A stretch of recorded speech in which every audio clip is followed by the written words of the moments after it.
नमस्कार, नेपाली प्रेरणा च्यानलमा तपाईँलाई स्वागत गर्छु। म नवीन दाहाल। केही श्रृङ्खलाहरू मार्फत हामी विदेशको यात्रा गर्ने क्रममा छौँ। संयुक्त राज्य अमेरिकाको न्युयोर्कदेखि क्यालिफोर्नियासम्म र सिकागोदेखि एटलान्टासम्मको भ्रमणमा हामी निस्किएका छौँ। विषय सन्दर्भ रहेको छ नियात्राको।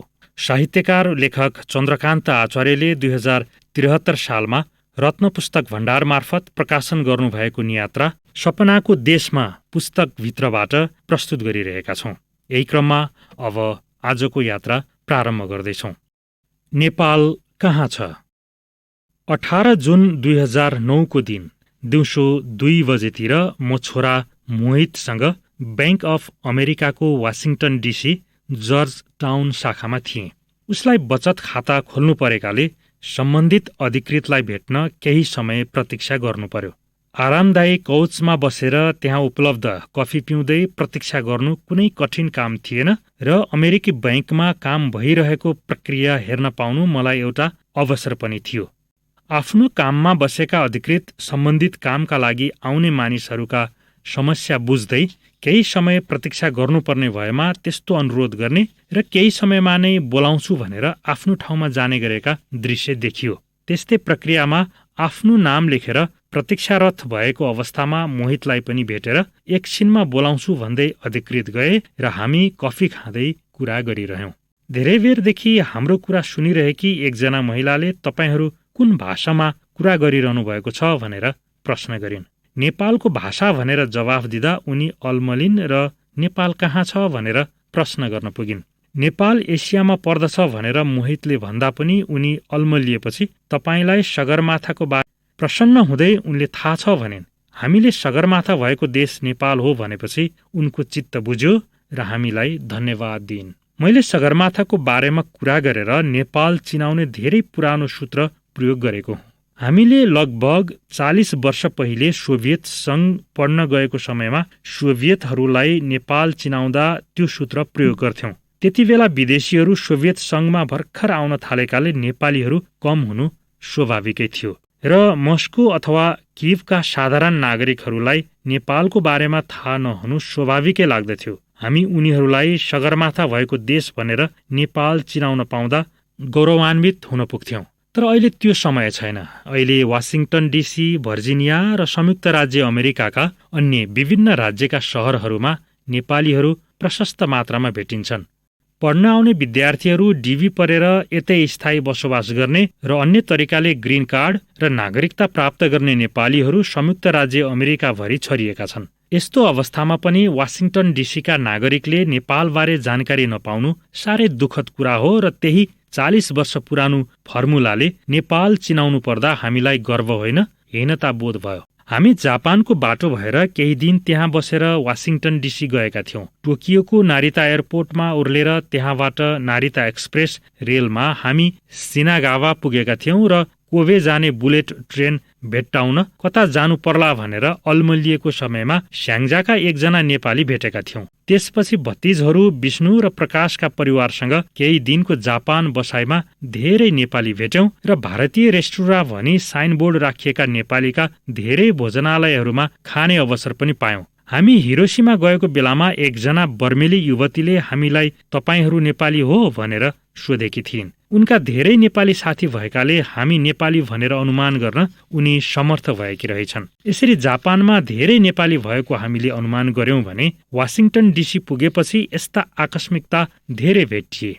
पहिलो दिनको भ्रमणमा नै जर्ज टाउनको सबवे रेस्टुराँमा आफैले खोजेर भेट्नुपर्ने बन्धु नारायण आचार्य र उनकी पत्नी मन्जुसँग भेट भएको, कोरियन डिपार्टमेन्ट्स स्टोरमा जाँदा काठमाडौँका मित्रहरूका छोराछोरीहरूसँग भेट भएको, क्यापिटल हिल भ्रमण गरेर फर्किने बेला बाटो काट्ने ठाउँमा चन्द्रजी भन्दै हामी जस्तै घुम्न आएका पालपाली मित्र रामप्रसादले गमलङ्ग अँगालो मारेको, बोस्टनमा छोरी मृदुको निवासबाट एक्लै बजार घुम्न जाँदा नेपालीकै पसलमा पुगिएको आदि आकस्मिक भेटहरूले अमेरिकामा धेरै नेपाली भएको कुरामा हामी विश्वस्त भयौं।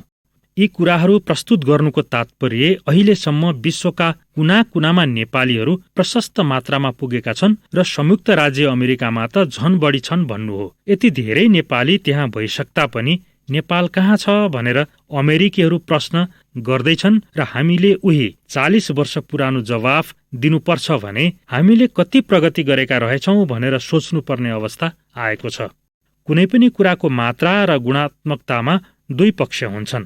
मात्रा भन्दा गुणात्मकता राम्रो हो भन्ने मेरो बुझाइ छ। त्यसैले विभिन्न देशका नेपालीहरू धेरै हुनुलाई म मात्रामा प्रगति भएको देख्छु भने त्यसै देशका मानिसहरूलाई नेपालका बारेमा चिनाउन नसक्नु हाम्रो ठूलो कमजोरी र गुणात्मकतामा शून्य प्रगति भएको म ठान्दछु। विदेशमा बस्ने नेपालीहरूका ठूल्ठूला समुदायहरू छन्। नेपाली मात्रका समुदाय नभएर कति ठाउँमा त जिल्ला विशेषका छुट्टै समुदाय पनि बेलायत र अमेरिकामा ठूला कार्यक्रम हुने, रमाइलो गर्ने। तर जति ठूलो भेटघाट कार्यक्रम भए पनि आफ्नै जातीय, भाषिक या जिल्ला स्तरीय मानिसहरूको र ज्यादै व्यापक भएमा नेपालका विभिन्न ठाउँका आफ्नो परिचयभित्रका नेपालीहरूको जमघट देखियो। यस्ता जमघटले आफ्ना कथा व्यथा आदान प्रदान र रमाइलो त भएकै देखियो, तर नेपाल कहाँ छ भनेर प्रश्न गर्ने विदेशी समक्ष यी जमघट हुने मानिस नेपाली हुन्, यिनीहरू सगरमाथा भएको देशका मानिस हुन् भन्ने परिचय खुल्न सकेन।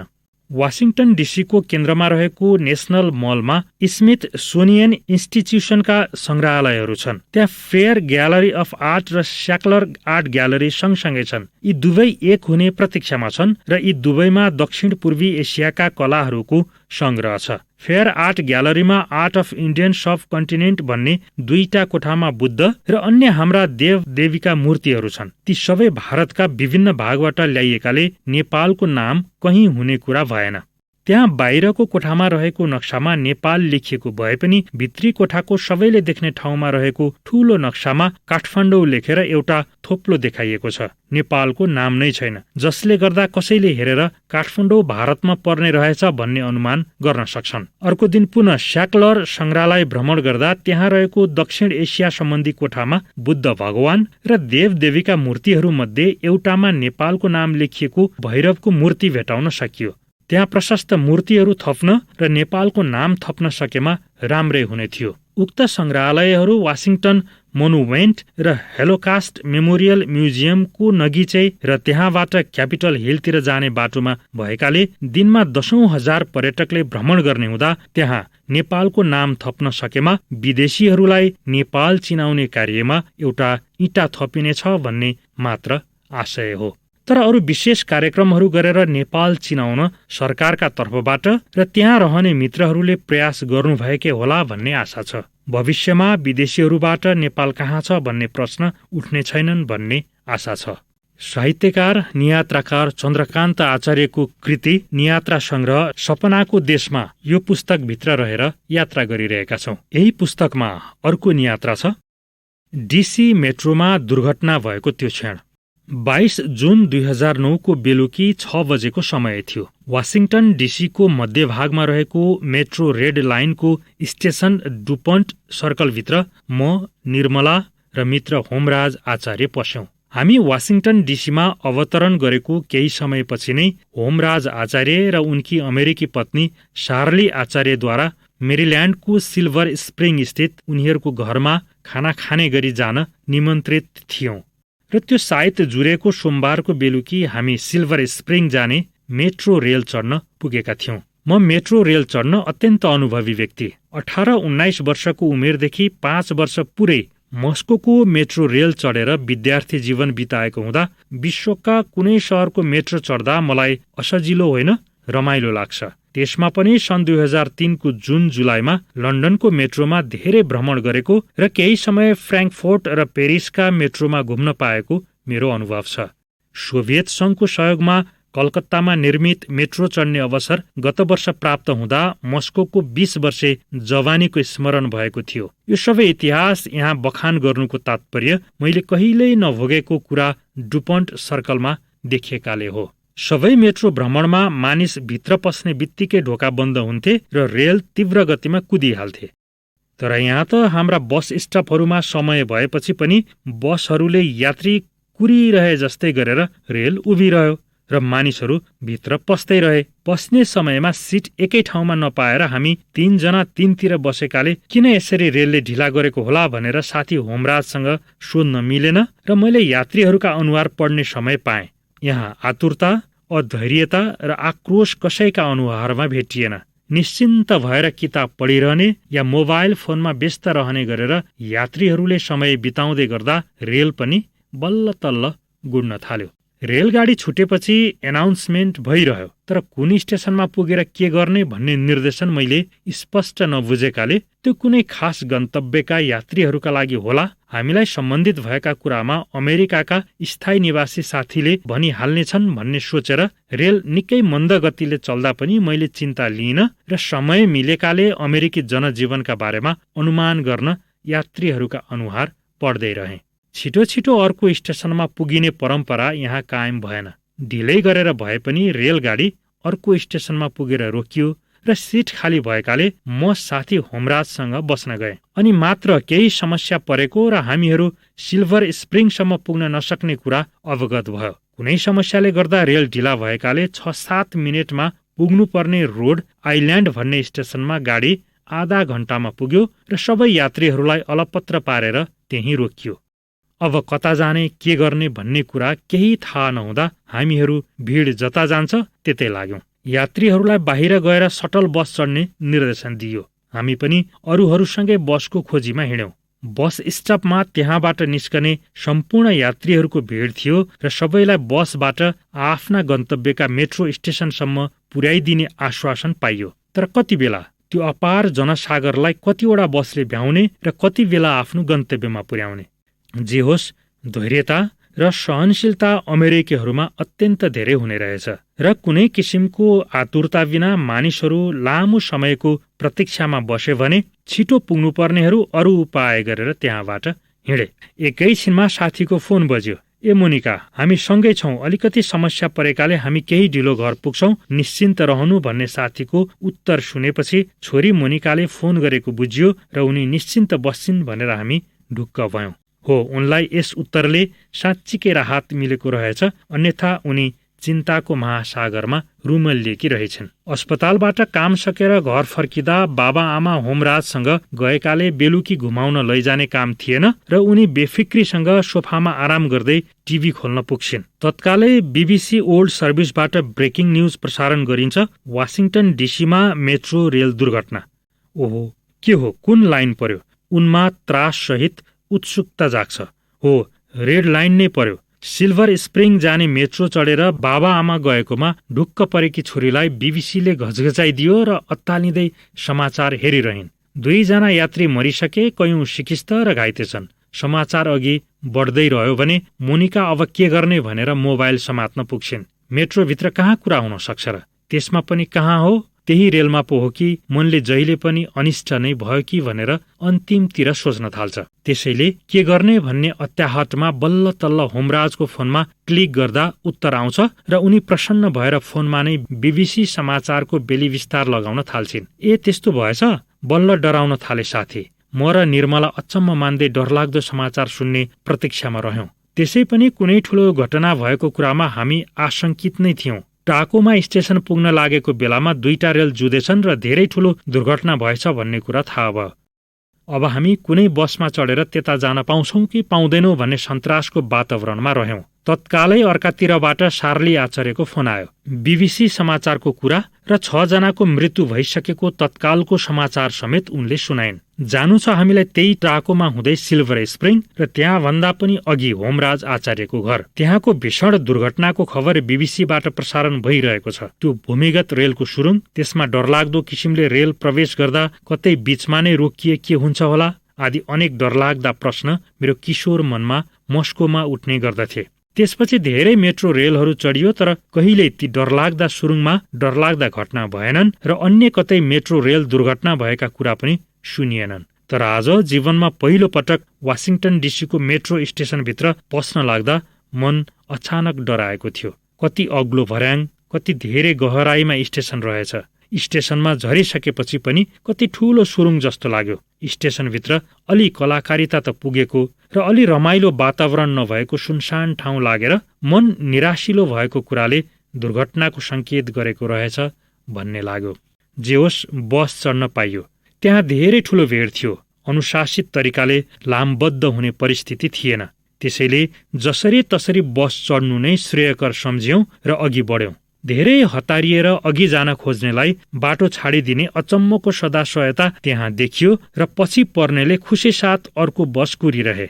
बस चढेर असजिलो गरी उभिनु परे पनि अनुहारमा प्रसन्नता र अरूलाई असजिलो नपरोस् भन्ने सदाशयता सबैमा देखियो। ढोका लगाउन पाउँछु कि? ढोकामा उभिनेहरूसँग हँसिलो र रमाइलो मुद्रामा चालक प्रश्न गर्न पुग्छिन्। त्यसपछि भित्र पस्न मिल्ने अलि भित्र लाग्छन् भने अरू हाँसी हाँसी बाहिरिन्छन्। कता जाने मलाई त थाहा छैन। त्यस्तै रमाइलो तरिकाले यात्रीहरूतिर फर्केर उनी प्रश्न गर्छन्, जीपीएस छैन? कुनै यात्री हाँसी हाँसी प्रश्न गर्छन्, छैन। उसको सरल जवाफ आउँछ, वास्तवमा त्यहाँ धेरै बस चाहिएकाले अरू रुटका बसहरू ल्याइएका थिए, त्यसैले उनलाई त्यस रुटको ज्ञान थिएन। कहिले ज्ञाता यात्रीका कुरा सुन्दै, कहिले ट्राफिक प्रहरीसँग बाटो सोध्दै उनले अर्को मेट्रो स्टेशन ओकल्यान्डसम्म हामीलाई पुर्याइन्। त्यहाँ केही यात्री ओर्लिए। अब अघि त सकिँदैन कि? पुनः हँसिलो मुद्रामा प्रश्न गर्दै उनी यात्रीहरूतिर फर्कन्छन्। होइन, जाउँ। धेरै आवाज एकैपटक आउँछ। त्यसै गरी सोध्दै सोध्दै फोर्ट टोटन भन्ने स्टेशन र त्यसपछि टाकोमा तिनले हामीलाई पुर्याइन्।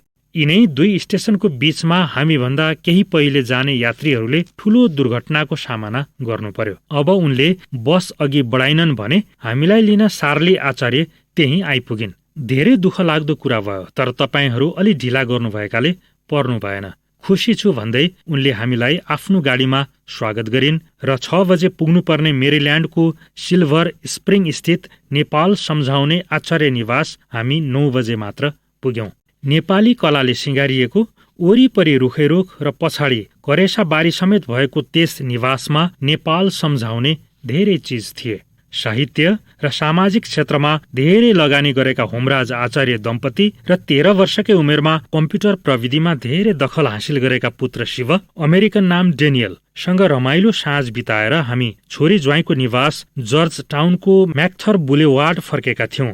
फर्किने समयमा भने साथी होमराजले आफ्नो गाडीमा आधा घण्टामा नै हामीलाई पुर्याइदिएका थिए। हामी फर्किँदा त्यही रातिसम्म पनि घरमा त्यसै दुर्घटनाको चर्चा भइरहेको थियो र हामी आएपछि पुनः टिभीमा समाचार हेर्न थालियो। अगाडिको रेलसँग पछाडिबाट द्रुत गतिमा आएको रेल ठोकिँदा पछाडिको रेल अघिल्लो माथि चढेको डरलाग्दो दृश्य र च्यापिएका लासहरू निकाल्दै गरेको भयंकर दृश्य हेर्दा हामी पुनः डराउन थाल्यौं। 30 वर्षको मेट्रोको इतिहासमा भएको यस भयंकर दुर्घटनामा 9 जनाको मृत्यु भएको र 70 जना घाइते भएको दुःखद खबर सुन्नु पर्यो। तत्कालै अन्तर्वार्ता दिइरहेका त्यस दुर्घटनामा परेर बाँचेका महिला तथा पुरुषहरूलाई देख्दा यिनीहरू हामी भन्दा 1 घण्टा पहिले त्यस्तै रेलमा हामी जस्तै गरी निश्चिन्त रूपमा बसेका थिए होलान् र यिनीहरू पनि हामी जस्तै सिल्भर स्प्रिङ शहरका विभिन्न क्षेत्रमा जाने हतारमा थिए होलान् भन्ने कुरा मेरो मनमा नाचिरह्यो। त्यस्ता भर्खर जवानी चढ्दै गरेका युवाहरूले यस लोकबाट नै बिदा लिनु परेको कुरा चर्चामा आउँदा प्रकृतिको निष्ठुरताप्रति रिस उठ्यो र मनमा खिन्नता आयो। नियात्राकार चन्द्रकान्त आचार्यको नियात्रा पुस्तक सपनाको देशमा भित्रबाट प्रस्तुत यो यात्रालाई आज विराम दिँदैछु। आगामी अर्को श्रृङ्खला मार्फत फेरि रोचक यात्रामा हामी जानेछौँ। अनुरोध गर्छु यो च्यानललाई सब्स्क्राइब गरिदिनुहोला। कस्तो लाग्यो यसलाई लाइक पनि थिचिदिनुहोला अनि भिडियो मन परेमा शेयर पनि गरिदिनुहोला। पुरै हेरिदिनु भयो, सुनिदिनु भयो, धेरै धेरै धन्यवाद। नमस्कार।